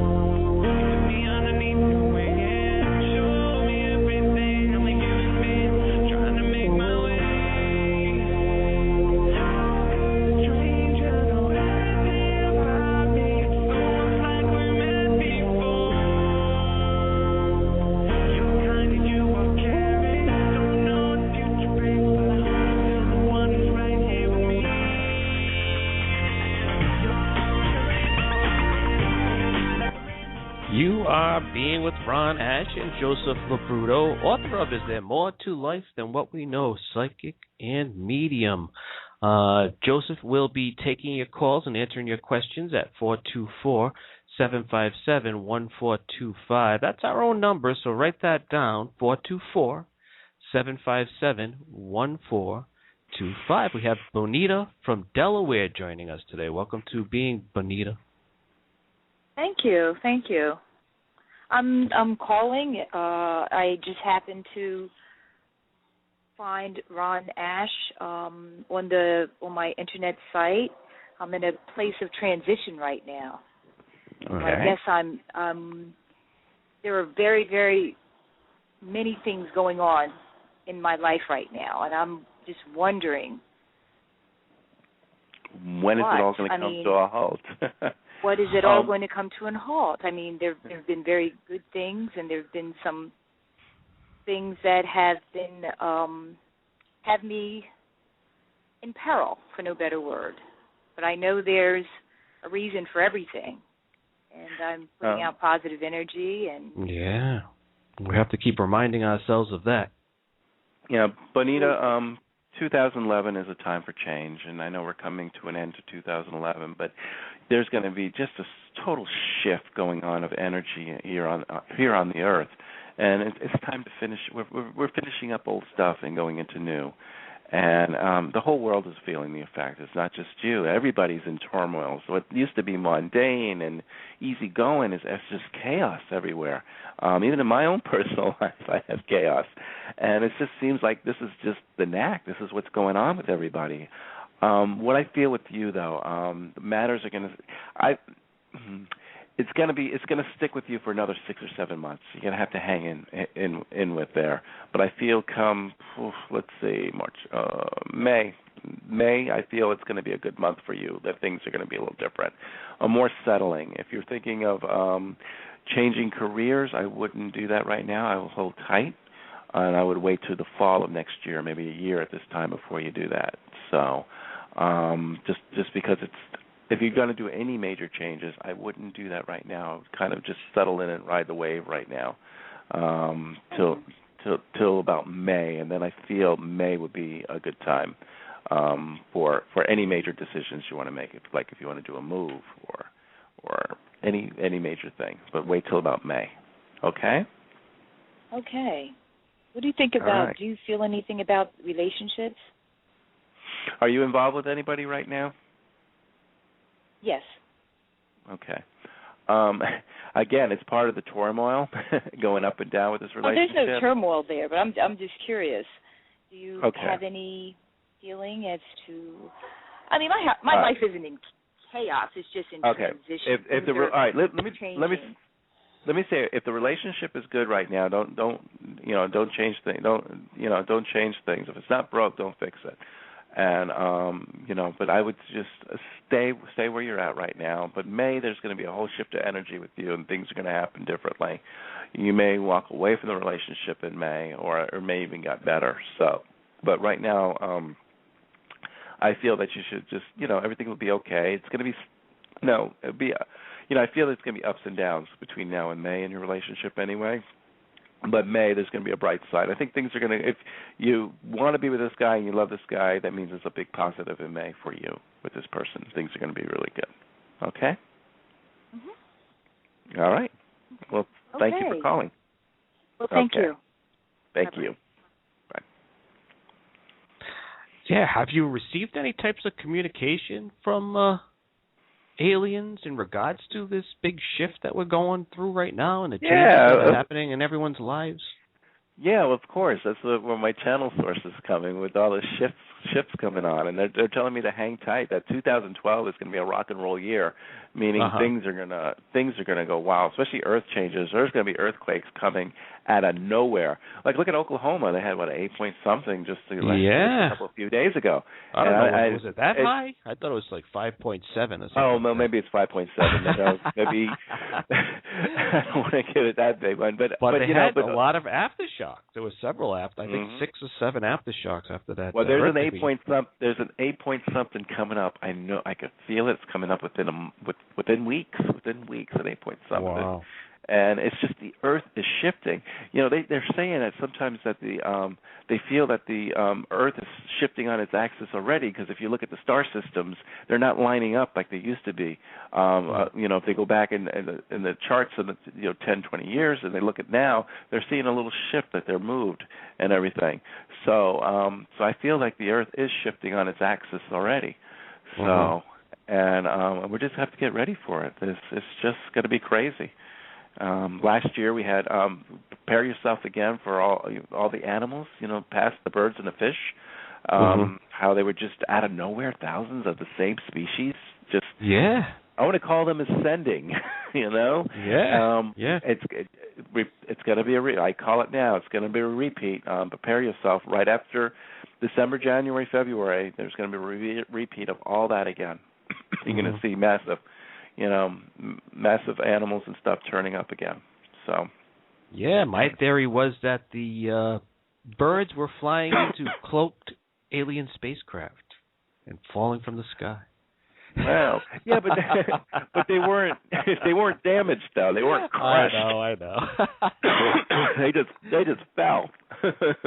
Hey, do you remember a movie? It was many years ago. It was called The Dark Crystal, I believe, and it was all about the planets lining up in a certain way, and then the ancients were gathering together. Oh, that's an animation a one? prophecy. Yeah, it was kind of like a crazy, I believe. Yeah, it is. But that's so true though, because they talk about the Grand Conjunction. I know the movie well. I watched it with my kids growing up when they were growing up. Okay, but they talk about the Grand Conjunction. What the Grand Conjunction is, the lion. It's the Earth now. Every 26,000 years, the Earth rotates and it lines up. It's called the galactic equator, and we're coming up to that point where all the planets are going to line up in a belt, and it's the galactic equator. The Earth, way it's rotating, also the Milky Way, way it is, it's a part where I was reading on where they call it a black hole or something, but the Earth is going to be getting closer and closer to this black hole, this rift in the Milky Way. And they say every 26,000 years the Earth will pass through this rift. And this is where the new age will come in, because, the new age brings in the golden age. It just changes everything, the polarity shift on the Earth on its axis. And there's going to be just major changes, and we're just right around the corner for this to happen. And, you got to look at it as exciting times, but then it's going to be scary, too, because there's going to be a lot of destruction. There's going to be a lot of death. And but if you look at life continues on after death and the soul is on forever, and with ascension, then it's going to be exciting times, because when they say 1,000 years of peace, I believe it's going to be more than 1,000 years of peace, because we're going to be ascended beings and looking at the world a little differently. So, but that's how I feel. And probably our entire economic systems, I would say, would be changing, too, at the same time. I mean, the things that we value now are really going to shift to a point where we don't value them in that way anymore. Yeah, money will be obsolete. And, when we shift into a higher frequency and dimension, we lose the physical and we're more into the mental, into the energy of using our mind and telepathy and manifesting through our minds. So what we need, we manifest, and love is shared through energy instead of, it's less physical contact there. It's more of energy. It's a feeling. And that's how everything's going to be. And, you can transport one place to another with just a thought, and you're there. And space travel and anywhere you want to go, it's just a thought and freedom to go. It's like I guess you could say it's astral traveling. I was going to say that. Body. It sounds very familiar to astral travel. And exactly, well, that's what it's going to be. Except for our physical and our spiritual are going to blend into one higher self, and we're going to be able to travel, so we can do this. And we'll meet our space brothers, which I call our friendlies, and who are higher dimensional beings, and they'll help us with the transition with the Earth, because the Earth is going to be rumbling as she as she moves through this rift into the higher dimensions, and the frequency changes, and they're there to help. And they're here to document, too, and that's why you have a lot of these sightings. They're pretty much mapping the Earth and on what's happening, and taking this, seismographic readouts of what's going to happen and stuff like that. So now I wonder, with that UFO spotting in New Orleans, what's going to happen there? I know. I'm gonna have to research that, try to see if I can find that on YouTube or anything. Yeah, just say UFO NFL football. That's all you need to do. Wow. It'll pop right up. All right. Yep. Let's go to Jill in Illinois. You are on with Joseph Labruto. What can we do for you today, Jill? Hi. My question is I'm having a problem with my daughter's principal. I'm also a school board member. He filed a formal harassment complaint because I had a problem with the way he disciplined my daughter and several other students in the school. I've had problems with him in the past, and he says it's personal, but will it come out that he is a problem, and what do you see happening? I see other parents dropping on board with you and petitioning the school board that you're not the only, it's not a lone case, you're not the only one, that other parents are going to be involved with this, that they feel unjust with this principal too. and the school board is going to look into this because of that. So, because you're not the only one, there are other students, I feel, and as long as the parents step up and know what's going on, and they all unify together on there, I believe the school board you'll win in your favor, and they may even dismiss or transfer the principal. So, and will this backfire on him filing a complaint against me? Because I have old emails where he looks like a real jerk. Yeah, I feel it will, because, like I said, there's other parents who really dislikes this principal, who feels it's unjust with their students, even throughout the years. If you need to start to do research and find out who these parents are, once you all get together and all that, it's going to be different. The school board's going to see that there's a pattern here, and it's not just you. So he's just doing this in defense. You heard me, though. I am the school board. You heard me, right? Oh! You are yeah, but there's more to the board, though, that has to. But that's what's going to happen is the parents are going to step up. Other parents are going to step up, and there's no choice. You got all these parents stepping up and saying, "Listen, my child has been mistreated by this person," and all this stuff. Okay, so it will catch up with him, and something will finally be done. And they'll see it's not personal. He's a problem. Exactly, because of the other parents. Okay? Thank you. All right. Bye-bye. Thank you very much, Jill. Okay. Thank you. Okay. Crystal from Columbus, Ohio. We've been talking about crystals, and now we have a crystal joining us. How are you doing today? Up everywhere. Hello. Yeah. Hello. I have a question for Joseph. Hi, Crystal. Hi. I have 3 kids, 3 beautiful children, and I wasn't planning on having any more. And I just found out that I was pregnant again, and the baby's due June 23rd. And I was just wondering if you have anything that you could tell me about that.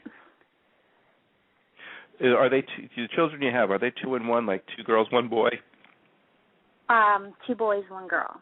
Okay, yeah, I'll just say it right. 2 boys, 1 girl. Yeah. Okay, I feel it's going to be 2 and 2. So you don't know the sex yet. It's too early, correct? Correct. Okay, I feel girl. So you're going to have it even up 2 and 2 on the playing field. And what do you need to know? I feel that you have a beautiful family. Sometimes it can be tough. I have 4 children of my own too, so they're all grown. But, they grow up so fast and they're out of your life, and all of a sudden you have an empty nest and you go, oh, my God. But I see good times. I see united family, and, I feel nothing. That's good to hear. I feel nothing happens by accident. It's planned. Even though if you didn't plan on having another child, this child was hovering around you, wanted to be born through you, and made it happen. So, but I see a lovely family, and I see, like I said, they grow up so quickly. Next thing you know, they're out of the house in college, and then you want to have another one. Oh, yeah, that's true. So, yeah, but yeah, look at it as a blessing. So, and I believe it's going to be a girl. Oh, I think you want it. cool. I think you want a girl, don't you? Yeah, I wanted to even it out. Yeah, so it's even out, even playing field. Yeah. Okay. Oh, gosh. All right, well, thank you so much. All right. Okay, you're welcome. I'm pretty good. I'm like 98% in predicting the sex of the child. I had a mother on my Facebook that just let me know. She said I did a reading for her son and the daughter-in-law 2 years ago. They're married, but they're going through school. And I said, well, you guys are going to have a baby in 2 years, and it's going to be a boy. And both said, no, we can't. We got to get our master's degrees, and one was to get their doctors. And they said, we can't have children right now. Well, they sent the message. They're pregnant. They're going to have a boy in March, and it's been 2 years to the mark. I have had 2 psychics tell me over the last 2 weeks that there is a baby girl around me. They don't know if it's a miscarry. They don't know if it's something coming in the future. I'm curious. Do you have any thoughts on that? Wow, I don't know if I want to touch that one, Ron. Oh my gosh! That's all you did is. I'm looking to triangulate here. I don't know what's going on. I know. I'll tell you right out of the gate. I'm a good boy, very monogamous. All right, well then you don't have to worry about that. Then use protection, man. Oh, I don't know. I think you just told me something. Yep. Oh, Just gosh. make sure there's no. Make sure you know. So that's all I can say. That. Yeah. But, right. Yep. I'm in it to win it. There you go. Well, it's that time again. After all, this program is made possible by our advertisers and with the generous support of listeners like you. Support us at beingwithronash.com. We're going to take a quick break, and we'll be back with more Psychic Medium Joseph and some free readings at 424-757-1425. That's 424-757-1425. Hold on tight in the switchboard. We'll be back in a few.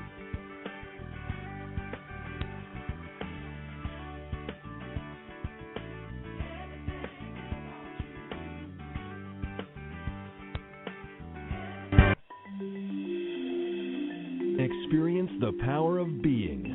Join author and dream interpreter Ron Ash on an infinite journey of enlightenment, weekdays from 10 a.m. to noon. Being explores the various modalities associated with self-help and spirituality. Master divine guidance, connect to source energy, and expand your consciousness.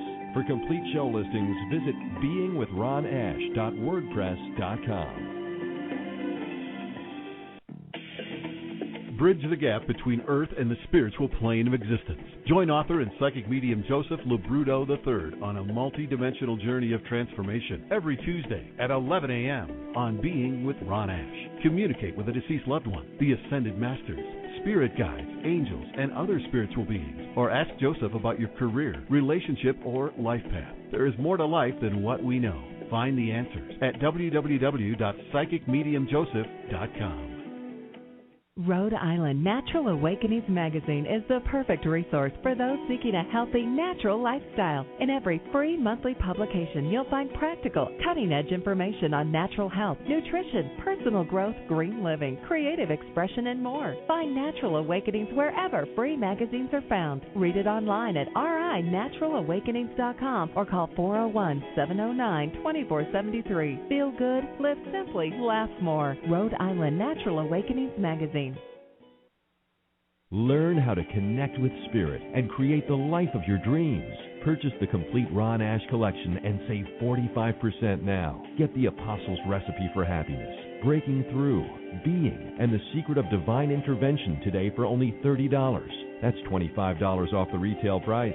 Make your life-expanding purchase today at beingwithronash.wordpress.com. Again, that's beingwithronash.wordpress.com. The Apostles' Recipe for Happiness breaks new ground in exposing the attainable miracles so prevalent in the first book ever written on the law of attraction. Through true life experiences with modern-day scenarios, the mystery and magic of the Holy Bible unfold as you learn to recognize the signs that God places on the path He intends for you to follow. Through the mastery of divine guidance, you can connect to God's energy and create a life without limits. This is a book everyone should read who is interested in building godly character. I read it in one evening and couldn't put it down. Gary Sigler, Kingdom Resources. What an amazing job at making a clearly defined guide for a happy life. The Apostles' Recipe for Happiness is compelling and is of value not only to Christians everywhere, but also to people of unbelief. Ruth Cannell, Christian Magazine Now. Pick up your copy of The Apostles' Recipe for Happiness today and start living the life of your dreams tomorrow. Available at Barnes & Noble, booksellers, Amazon.com, and everywhere quality books are sold. Sample all Ron Ash's books for free at beingwithronash.wordpress.com.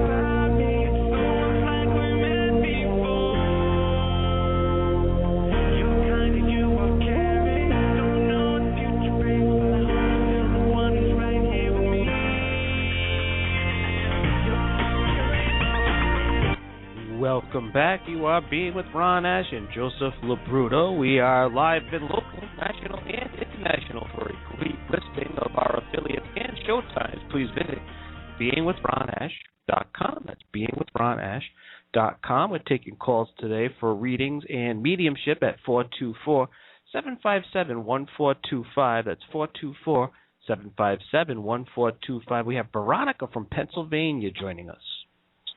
Hello. Hello. Hi. Hi, Veronica.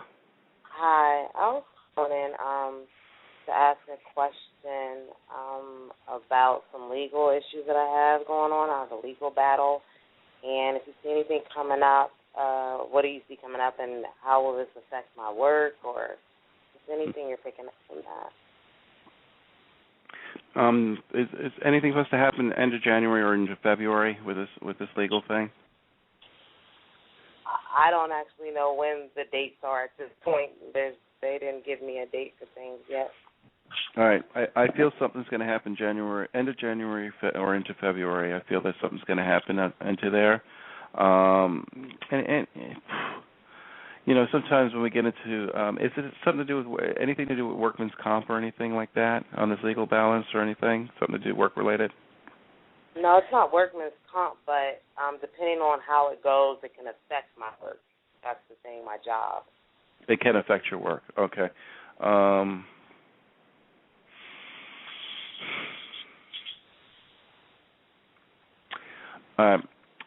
Like I feel February something's going to come up on this thing, but you know, even if it benefits you, it's almost like a happy workplace is you know, you do your best, but something like that, I feel it's going to. Let me just say that if you do go to court, I feel it's going to benefit you, but then I feel that you're going to have to move on to a different type of work afterwards because, you know, it's not going to be a nice place to work at anymore. You're going to feel these, like people backstabbing you behind your back and giving you these stares and so forth. So I would brush up on your resume, stick to your guns because I feel you're going to win this thing. But then afterwards, you're going to have to probably go somewhere else to find employment, though, because you're not going to be happy where you're going to be. Okay? All right. Then. All right. You're welcome. All right. Bye-bye. Bye-bye. Okay. We did have a question from the chat room regarding a ball of fire or a ball of light in the sky back 2 months ago, spotted from the Palm Beach area, believe it or not, in chat. Oh, wow. What do you think about Palm that? Beach area. Yeah. So let me go into this a little more. See, it was a huge, very low, and it moved across the sky silently, described as a fireball in the sky. Wow, in the Palm Beach area, huh? Yeah. Boy, I missed that. Maybe you didn't miss it. Maybe they came by and they abducted you, and you don't even have any recollection. Okay, that's where I had the hair loss from. The back of my head. Yeah. All right, let's take another call. I didn't check it yet, but it's 561. What's your name and where you calling from? My name is Maddie. Maddie. And what part of Florida are you calling from, Maddie? Boca Raton. Boca Raton. Love Boca. Absolutely. So do I. Welcome, Maddie. Well, it's probably a boring, thank you so much. It's probably a very boring question, but in terms of finance, you know, meaning that you've heard it a million times, thinking of it from the financial status of my family, and I wanted to know if things are going to get better. Okay. When you say your family, that's your immediate family, your husband, you, and is that what you're talking about? That's correct, and our children. Okay, and children. Well, not kids, really, right? Okay, they're older. You know, where I look at life, Maddie, I feel that you and your husband had a very, you know, I want to say business or his type of work was very successful and striving and everything throughout the years. And within this last 2 years, or maybe 3 years, things have just kind of tapered off with him a little bit. and it gets a little scary when you start dipping into your savings and your nest eggs and everything like that. I do feel coming up with you are going to I feel I'm getting mixed messages here. March, I feel that things are going to be better. But then I have problems here with some children. I don't know if you're helping a son out or one of your children out with financials, but I feel there's a burden there that you're going to have to be helping out too. So when things start looking a little brighter on your half, you're going to have to help out on the other half a little bit. But then in the long run, I feel that everything will be okay. Everything's going to even out toward mid-year next year to the end of next year. So you have to kind of ride this out a little bit. But March, you're going to get a breather. Things are going to look better in March. But like I said, I feel one of your children is going to need some help somewhere, and you're going to have to... Oh, that's the story of our life. Yeah, okay. That's the story of our life now. I'm in a relatively, I guess, about a 2-year long, I'm in my private business. Do you see that picking up at all? It's 2 years now? Okay. That's about 2 years now, yes. All right. Well, I mentioned earlier something about 2 years ago. Things were kind of changed, and so maybe when you got into your business 2 years ago, things were changing. March, like I said, whatever financial things are going on in March, it's gonna be an upswing right after the New Year. But you have to determine, because I keep on wanting to say son, but I feel that it's daughters. Their daughters. Okay. They're gonna one of them is gonna need some financial help here and there, and you're gonna have to dig in again on there. But in the long run, it's gonna be okay. Everything is gonna be okay in the long run. So. I thank you. Pay it forward. I've been doing it. I thank you so much. Okay, you're welcome, Maddie. Both of you take care and have a great day. Okay. Have you ever seen me before, Maddie? I know you're from Boca. Yes, I have. Okay, good. All right. I certainly have. And it's good to talk to you, Ron. Okay. All right, you too. Bye-bye. Okay, bye-bye now. Bye. Yeah, nest eggs. Wow. I could coin a new phrase. It's nothing but nest, because that's what I'm down to. Nothing but nest. Nothing but nest. Nothing but nest. Your eggs are gone. Yep. Where's the eggs? Oh boy! But it really is. It's a clearing out. And when you look back, even in the Bible, when Jesus says, answers the question, so what do I need to do to follow you? You know what I mean? The answer is sell everything that you know, give it to the poor, and then come follow me. And they talk about the eye of the needle, and it's more difficult for a rich man to get through the eye of the needle. Because many times all these things really hold us back from moving forward. They anchor us where we are, where we live, right? In a certain job that no longer serve a purpose for us other than to, relieve a financial burden. So many times when we are left without these things that at one time we cherished or we looked at as a means of retirement or security, which it's all an illusion really, because here today, gone tomorrow. I have a friend of mine who just lost his job at a second largest broadcasting company in the United States. They came in, they bought the Citadel Broadcasting. They bought him out, and then they got rid of the entire night staff, including him, after 15 years. And I mean, he's probably in his 50s at this point, and he really thought that this was the last place that he was going to be. But also a very powerful individual spiritually. And a lot of times, since I've known him, because he's had that position, he was not able to be who he is. He had to keep it under wraps. Yeah, that's true. Yeah. Yep. And I like what you pulled out of the Bible, because that's the key to the ascension is where it's hard to realize that everything here is an illusion, and because we're just so I can't even imagine that too, because we all want to live a nice life. We want the riches, we want the nest egg, and everything. But to get rid of all your possessions and follow and trust, it's the hardest thing to do. Mm-hmm. Yeah, very difficult. I was very upset when I first heard about it, although I am an adamant believer that it's for a reason. I could probably see the reason now, because he, as I said, very spiritually inclined. He has a lot of gifts that I know are going to help with this awakening that we're going through, getting through 11/11/11 and into 2012. And I think he's going to have a critical role in that. Very incredible meditation, guided meditation CD. I actually had a sample of it. It was awesome. Took me someplace else. Wow. You know, something that he had to keep under wraps because of his relationship with the communications company. Very apt to come back and past life regressions and find I think he came back 30-something odd past lives. He actually went through and documented. So, but again, because of the corporate world many times, and you're aware of it and I'm aware of it, you start talking about this stuff.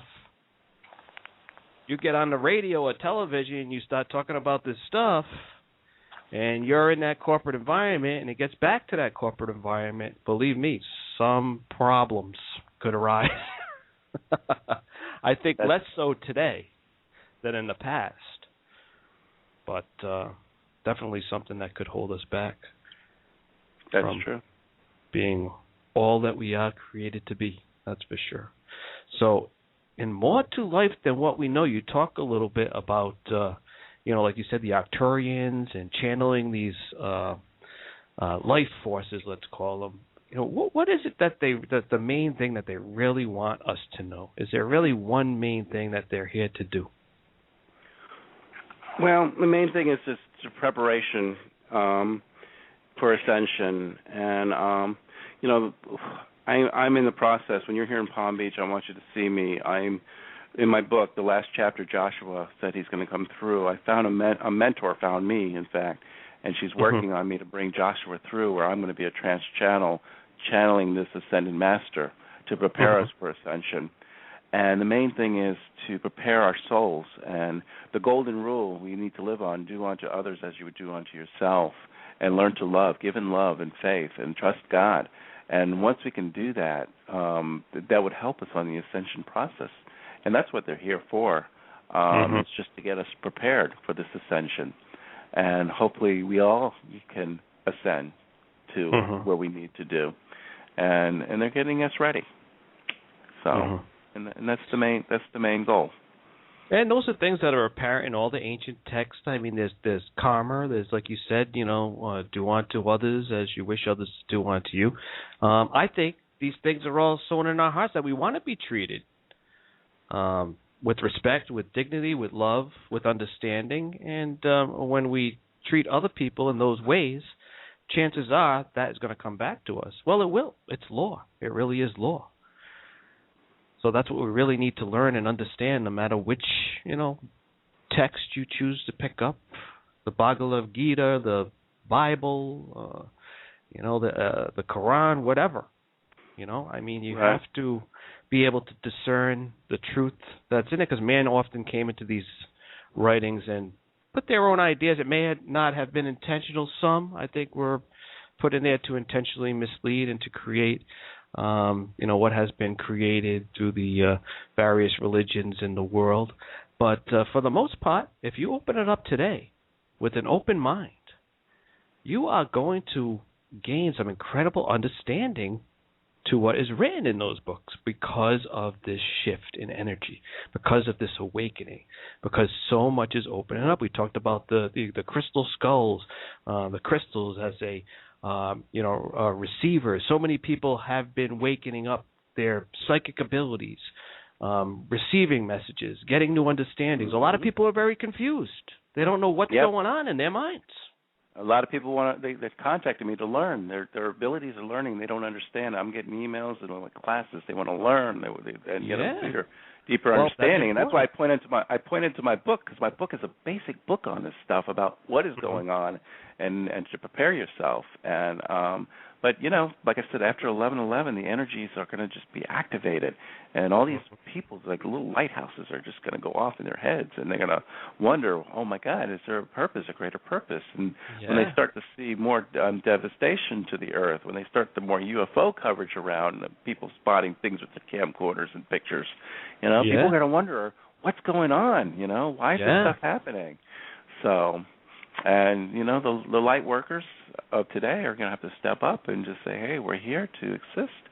And say, this is what's going on, and we're, just messengers. We're the messengers, and, and as long as we do unto others as we do unto ourselves and give in love, and we'll be fine. Yeah. So, the spiritual leaders of the world will become the people who lead. I don't like to say leaders, but those who lead the others into this awakening and to really let them know what's going on, how to work with these energies. And that's that's what's going to be. It's working with energies and knowing how to work with these energies. So 1,000 plus years of peace. Wow. Yep, 1,000 Look forward plus to it. years. Friday is 11/11. 11/11/11. All right, Joseph Labruto, psychic, mediumjoseph.com, and as always, you can link to all of our guests, past, present, and future, at beingwithronash.com. That's beingwithronash.com. We'll see you tomorrow, same time, same place. Be peace, everyone.